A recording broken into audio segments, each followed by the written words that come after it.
For the record, the members of the House of Representatives implicated by the Discaya spouses, as well as Congressman Martin Romualdez and Congressman Eric Yap, cited by Mr. Orly Gutesa, were invited to attend this hearing. Incumbent congressmen were invited through a letter dated 12 November 2025 to Speaker Faustino Boji D. III of the House of Representatives.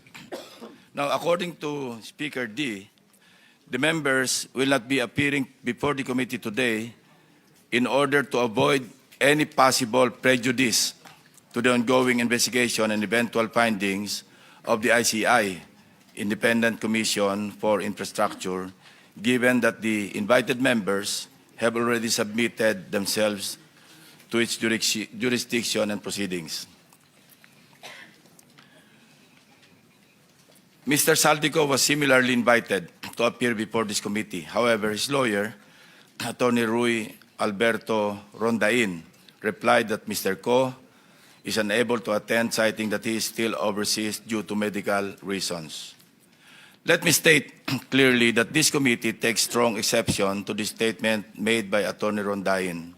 Specifically, his apprehension, and I quote, "I'm apprehensive that any statement he," referring to Mr. Saldico, "may give before the committee will, at best, preempt any defense he may set up." Our invitation was directed to Mr. Co himself, not to his lawyer. Suffice it to say that Article 1, speaking of jurisdiction, Section 2 of the Rules of the Blue Ribbon clearly states, and I quote, "The filing or pendency of any prosecution or criminal action shall not stop or abate any inquiry to carry out a legislative purpose." Several of the invitees were also sent their excuse letters. Number 1, Jonathan Quirante of Quirante Construction. Excuse, needs to attend to personal operations and project sites affected by Typhoon Tino and needs more time to organize documents. Number 2, Yumir Villanueva of Top Notch Catalyst Builders. Excuse, prior engagement. Number 3, Engineer RJ Dumasig. Excuse, scheduled appearance at the DOJ at 1 p.m. today. The following also sent excuse letters based on alleged medical reasons. Engineer Gerard Opulencia, Regional Director, DPWH NCR.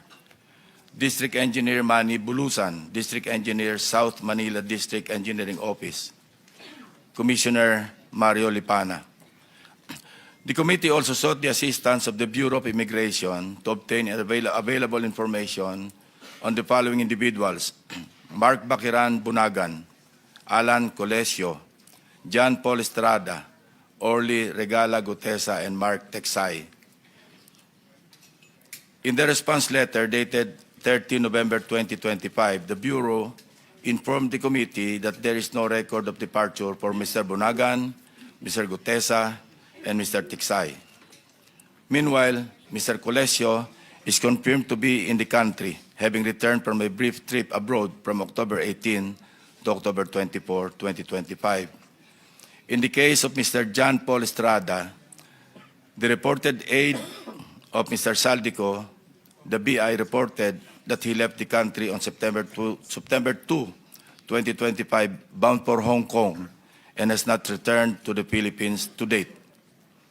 We're now coordinating with the Philippine Center for Transnational Crime, PCTC, to coordinate with Interpol to track the movement or movements of Mr. John Paul Estrada, as well as other personalities who are now abroad, whose attendance will be needed by this committee.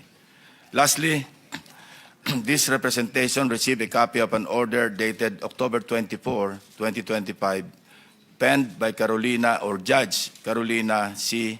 Ecasiano Sison, Executive Judge of the Manila Regional Trial Court, in relation to the investigation conducted by her office on the authenticity of the notarization of the Sinumpaang Salaysay executed by Mr. Orly Gutesa, allegedly notarized by Attorney Pechi Rose S. or G. Espera.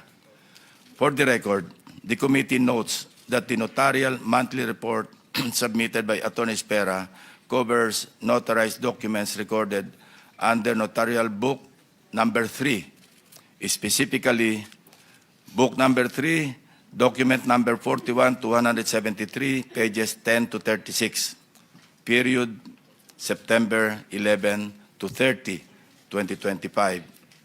It is further noted that these details differ from those appearing in the sinumpang salaysay of Musgari Cutesa, which, on the other hand, indicates the following particulars. Book number 255, page number 51, or document number, 255, page number 51, book number 8, series of 2005. Furthermore, the order issued by Executive Judge Icasiano Sison looked into consideration the report prepared by Mr. Antonio Magbojos, Executive Officer of the Forensic and Scientific Service, Question Document Division of the NBI. After conducting a comparative examination of the specimen signatures, the NBI concluded that the questioned signature and the standard specimen signatures of Attorney Espera were not written by one and the same person. Since it was found that Attorney Espera has not notarized the sinumpang salaysay, her notarial details, including her signature, contained in the said document is falsified. As such, the order declared that there was no sufficient basis to hold Attorney Espera administratively liable in connection with the notarization of the sinumpang salaysay. With that said, let us start. We will recognize again the members of the committee in the order of their arrival. And the first to arrive is, as usual, Senator Erwin Tulfo. Of course, the Senate President, we are joined by the Senate President to arrive second. Then followed by Senator Ontiveros, Senator Pangilinan, Senator Marcoleta, Senator Bam Aquino. So, Senator Tulfo, you have the floor. Thank you, Mr. Chair. I just have a quick statement, Mr. Chair. Distinguished members of the committee.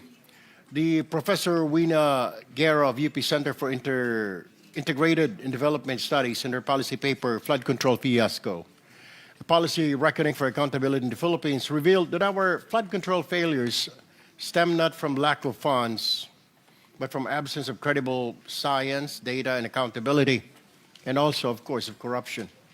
One of her recommendations is the revival of Project NOAA and its return to the Department of Science and Technology. Project NOAA once provided real-time hazards, rainfall, forecasts, flood simulation, guided both national agencies and the LGUs. It is for this reason that I urge this committee to recommend the said policy, Mr. Chair. Thank you. Before anything else, we also invited, again, former Undersecretary Roberto Bernardo. He has submitted this supplemental affidavit to the Department of Justice, and we want to hear, for the record, his sinumpang salaysay as submitted, or supplemental affidavit. This is supplemental to the September 25 affidavit that he submitted likewise to the Department of Justice, which he also testified before this committee. So, Undersecretary Bernardo, you're recognized. Good morning, Mr. Chair and the honorable members of the Blue Ribbon Committee. Mr. Chair, may I be allowed to read an opening statement? Go ahead. How many minutes? 3 minutes lang po. Go ahead. Go ahead. Okay. Salamat po. Dear Senator Lacson and honorable members of the Blue Ribbon Committee, again, I am Roberto R. Bernardo, formerly an Undersecretary for Operations of the Department of Public Works and Highways. Today, I am once more before the Honorable Blue Ribbon Committee upon its invitation and consistent with my assurance during my first appearance last September 25, 2025 to fully cooperate in its ongoing investigation. I am here not only out of respect for the invitation of the Honorable Committee, more importantly, I am compelled to come clean because of my fear of God Almighty and my ardent desire for my countrymen to give me a chance to atone for what I have done and failed to do, for which I offer no excuse or justification. Nung ako inabanggit sa mga irregularidad na ito, Ang una kong naisip ay manahimik tungkol sa nalalaman ko.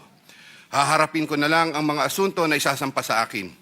Ako ay aasa na lamang sa pamamagitan ng aking pananahimik ay makakakuha ako ng proteksyon mula sa makapangyarihan sa politika at maimpluwensyang mga personalidad na silang may pakana o kaya nagbigay daan sa mga irregularidad na ito.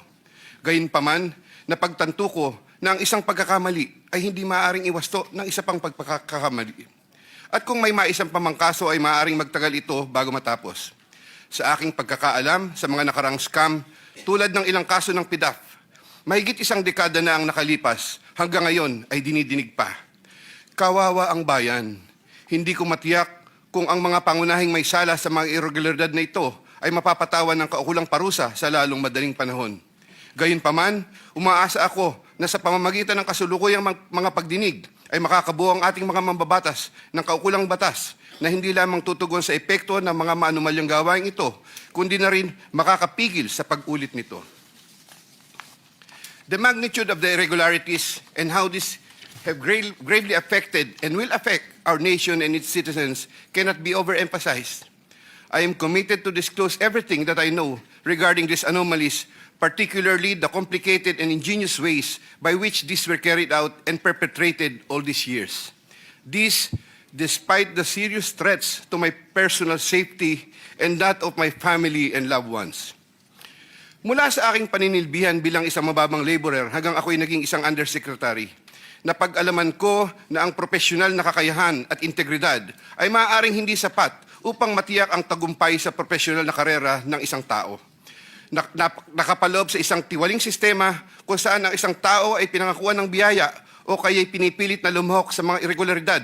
Ang takot sa maaaring masamang mangyari bunga ng hindi pagsunod o pagnanais na rin sa personal na pakinabang o kaya'y kombinasyon ng dalawang ito ay sumisira sa moral na direksyon ng isang tao. Lalo na kung ang mga dapat na may pangunahing kakayanan na humadlang sa masamang gawain ay siya ring may pakana nito at nagbibigay daan dito. Naniniwala ako na hindi lamang ako ang nakaranas sa sitwasyong ito. Nakikiusap ako sa mga nasa ganitong kalalagayan na magtiwala sa kinauukulan at lumantad na at makipagtulungan sa kasalukuyang investigasyon. In connection with my application for coverage as a state witness under Republic Act No. 6981, I have earlier submitted to the Department of Justice a second supplemental affidavit, further clarifying my previous disclosures on the government flood control and other infrastructure projects subject of the present proceedings. Once again, with the assurance of the Honorable Committee that my rights and benefits under RA 6981 shall be respected, I will be submitting the second supplemental affidavit to the Honorable Committee with the prior authority of the Department of Justice through the Honorable Frederick A. Vida, Acting DOJ Secretary, as set out in an authority to disclose, which I am likewise submitting to the Honorable Committee.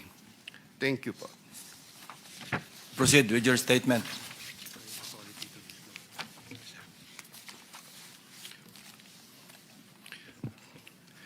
Second supplemental affidavit. I, Roberto Bernardo, Filipino, of legal age and a resident of Panfilo City, Bulacan, under oath, hereby depose and state. I am submitting this second supplemental affidavit consisted with my desire to set forth my knowledge about the irregularities in government flood control and other infrastructure projects, as well as to obtain peace of mind and preserve the truth. Among other factors, the contents of this second supplemental affidavit had to be violated by me by making reference to an assortment of personal notes and records, deep thinking, as well as confirming with persons certain details regarding the time, place, manner, and circumstances under which the events narrated hereunder occurred. Moreover, owing to the passage of time and the fact that I am no longer part of the DPWH following my retirement in August 2025, the process of collecting facts and details had progressed slower than expected, contributing to the delay in the submission of this second supplemental affidavit.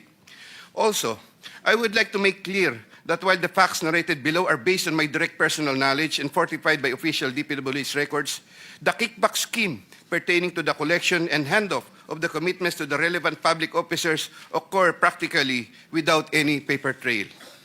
A statement of facts available to all, applicable to all. Over the decades that I worked for the DPWH, it has always been my philosophy to form good working relationships between and among my bosses and or superiors, inferiors and or subordinates, and other colleagues even without the promise or expectation of a reward or personal advantage. I would rather troubleshoot problems than develop enemies and immediately address all concerns. I would do this so that I can effectively perform my duties and responsibilities under the DPWH. Unfortunately, this professional orientation of mine has forced me to compromising situations that include the matters narrated hereunder. I reiterate my deep remorse and guilt for what I have done, and I am now animated by an honest desire to help rectify the institutional defects in the systems and operations, not only of DPWH, but also other government agencies, and help in developing lasting and meaningful reforms. I can confirm, based on my personal knowledge, that in some form or another, and on various extents, based on current setup, each and every DPWH official, employee from top and down the line is buffeted with various avenues of corrupt acts and practices. This would include high-ranking members of the department, such as secretary, undersecretaries, assistant secretaries, regional directors, district engineers, bids and awards committee members, engineers, inspectors, and all the way down to laborers. This is also true for several top officials of other departments and or agencies, such as but not limited to the Department of Finance, Department of Environment and Natural Resources, Department of Health, Department of Education, Department of Agriculture, Department of Agrarian Reform, Department of Transportation, Philippine Charity Sweepstakes, Philippine Coconut Authority, etc. Moreover, I can confirm, based on my personal knowledge, that in some form or another, and on various extents, most proponents have their own designated contractors who will take on the projects for the former's benefit and advantage. Sometimes, other proponents would request me to suggest contractors for them who are known to me or referred to me by friends and other personalities.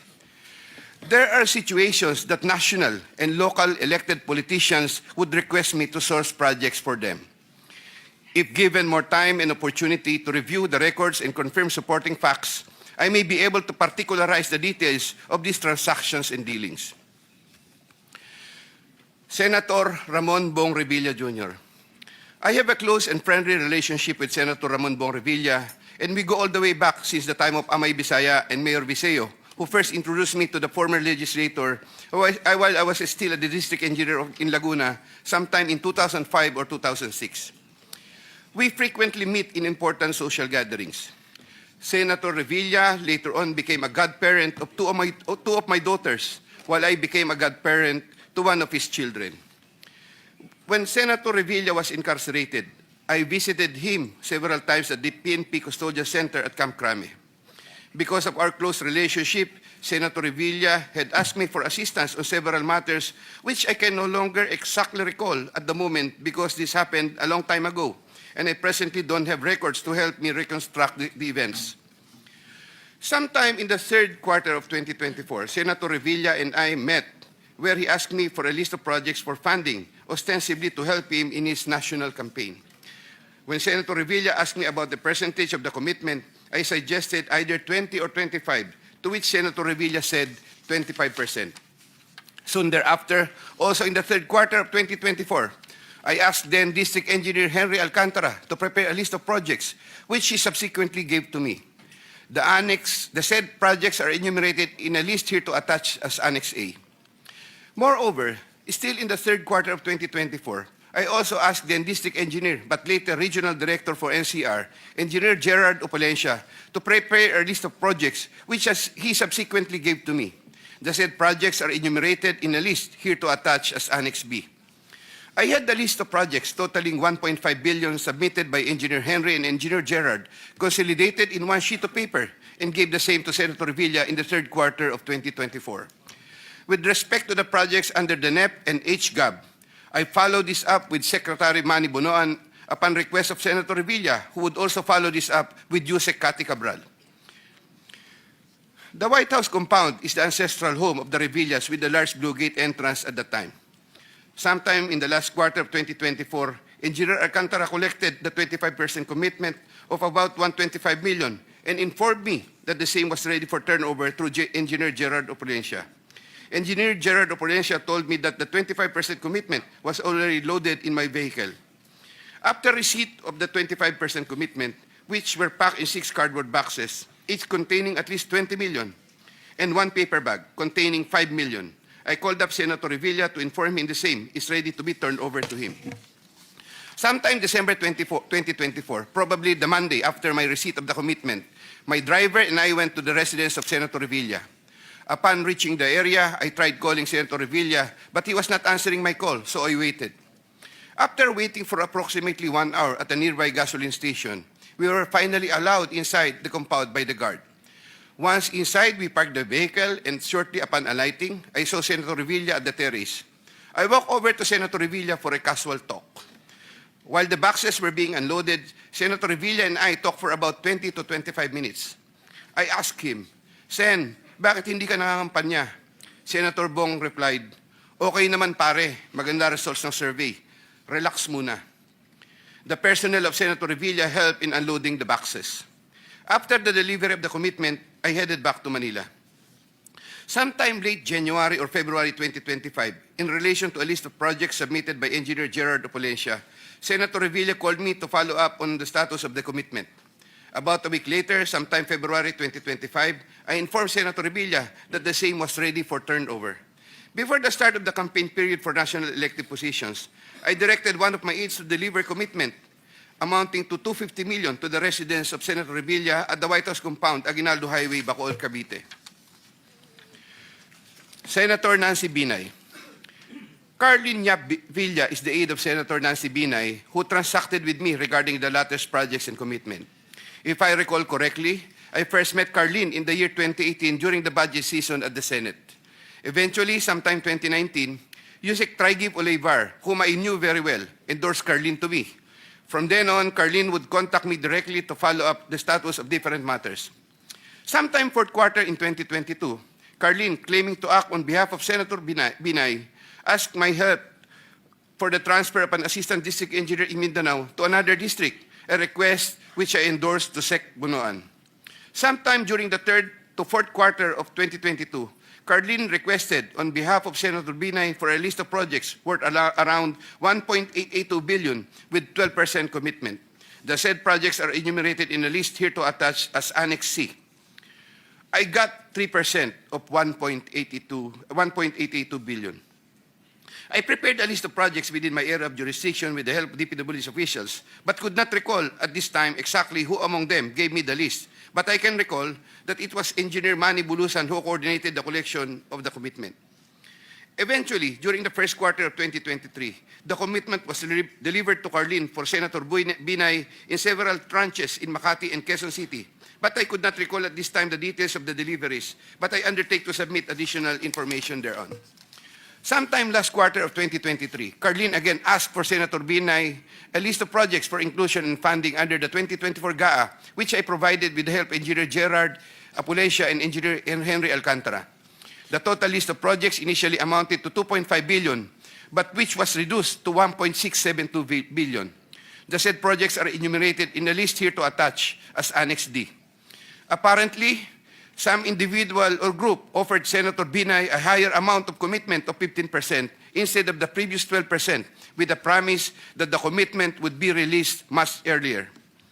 Usec Trigib learned about the plan to transact with this individual or group, and I was informed by Usec Trigib that he confronted Curlee and said to her, bakit nyo binabawasan ng kay Robert? Siya din naman ang nilalapitan ng mga yan pagka nagkakaproblema. However, sometime later part of December 2023, Curlee called me and requested for a 50 million advance for Senator Binay's shoes for the holiday season because the individual or group was unable to deliver on their promise, and which I then helped to fix. Thereafter, Curlee told me that Senator Binay was expecting an increase in the commitment from 12 to 15%, which I agreed to fulfill. I did not get any percentages from the aforementioned projects worth 1.672 billion, but I was reimbursed the 50 million which I earlier advanced. I was nurturing goodwill with Senator Binay by fulfilling the commitment. Sometime 2024, Curlee requested me to relay to Sec Bunoan Senator Binay's request for some allocation under the NEP, which I did. Sec Bunoan allocated 500 million for Senator Binay under the NEP for 2025, which I relayed to Curlee. Curlee told me to prepare a list of projects for the 500 million allocation. I then asked a list of projects from Engineer Henry and Engineer Gerard worth 500 million, which I then submitted in person with Sec Bunoan, who then told me he will instruct Usec Cabral to include the same in the NEP. The list of projects was included in the NEP for 2025. The said projects are enumerated in a list here to attach as Annex E. Likewise, sometime in the last quarter of 2024, Carlene for Senator Binay asked for a list of projects to be included in the 2025 GAA. I then directed Engineer Henry and Engineer Gerard of Polencia to prepare a consolidated list of projects. I submitted a list of projects totaling 3 billion to Carlene, but only approximately 2.6 billion was included. The said projects are enumerated in a list here to attach as Annex F. After these projects appeared in the GAA, Engineer Bulusan, Engineer Opolencia, and myself collected, raised, and prepared the 15% commitment, which was all turned over to me. There were difficulties in collecting the commitment, as there were contractors, congressmen who did not give amount considering the issue of for later release projects totaling approximately 80 million more or less, which I had to advance. Despite this total commitment collected and raised for Senator Binay was 15% of 1.2 billion or around 468 million more or less. I earlier mentioned that the 37 million more or less was delivered at Horseshoe Village, Quezon City, which refers to the amount collected by Engineer Henry Alcantara. But upon full recollection, there were two deliveries. The first delivery amounted to 340 million at a house in Horseshoe Village, Quezon City, and the second delivery amounted to at least 200 million at another house, but also in Horseshoe Village, Quezon City. After the second delivery, Carlene told me, "Kinuha na ni Sir, salamat raw. Hindi ka raw kakalimutan sa Makati." The Sir refers to the husband of Senator Binay. I did not get any percentage from the projects worth 3,120 million for NEP and GAA for Senator Binay. Senator Chis Escudero and Maynard Ngu. I met Maynard Ngu at the Manila City Hall during the term of Mayor Erap, and while I was the city engineer of Manila sometime in 2013. Maynard Ngu is a familiar figure in the social political circles, as he would be handling substantial donations to politicians during election season, including the distribution of mobile phones.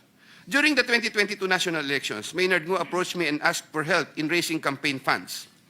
I and other DPWH officials assisted Maynard Ngu in raising campaign funds. These frequent interactions with Maynard Ngu at the court helped me in building our mutual trust with each other, especially in favor of Senator Escudero, whose interest Maynard Ngu was actively promoting. Maynard Ngu was appointed Special Envoy to China for Trade, Investments, and Tourism in 2023.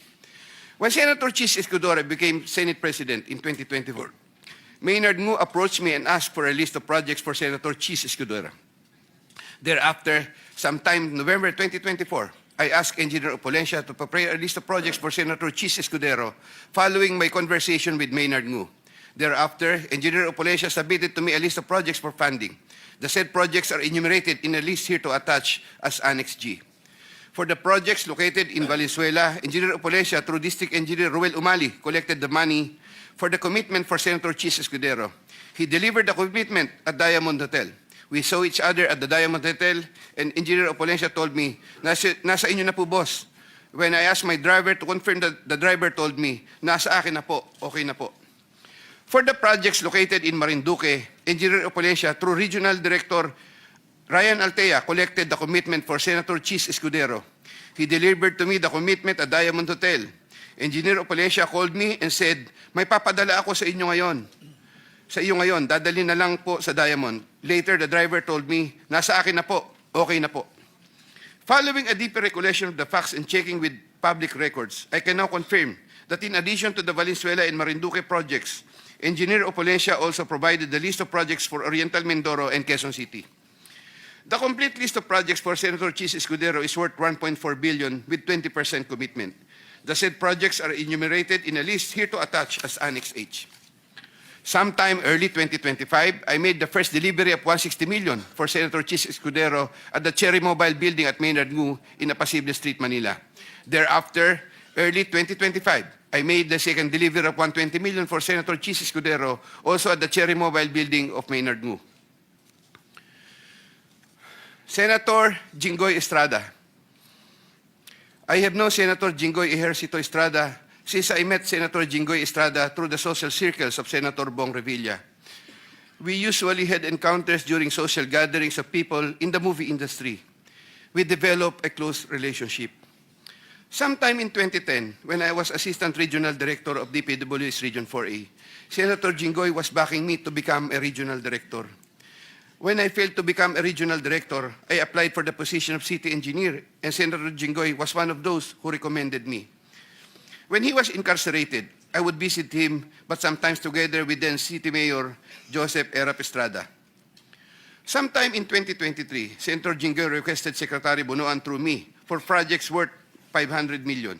Secretary Bunoan agreed to give 450 million for the DPWH NCR building, which Usec Cabral included in the NEP for 2024, with an 18% commitment for Senator Jinggoy. Senator Jinggoy called me sometime in the third quarter of 2024 and asked me to request the amount of 1 billion from Sec Bunoan. Senator Jinggoy said, "Tulungan mo na lang ako dyan kasi marami pa akong tutulungan sa eleksyon." I replied, "Okay na ba ang 25% Sen?" Sen Jinggoy responded, "Okay na ang 25%. I relayed to Sec Bunoan the request of Sen Jinggoy. The former then asked me to prepare a list of projects for the latter. In turn, I asked Engineer Gerard Opalencia for a list of projects. When Engineer Opalencia gave me the list, I gave it to Secretary Bunoan, who told me that he will give the same to Usec Cabral and that the latter will take care of it.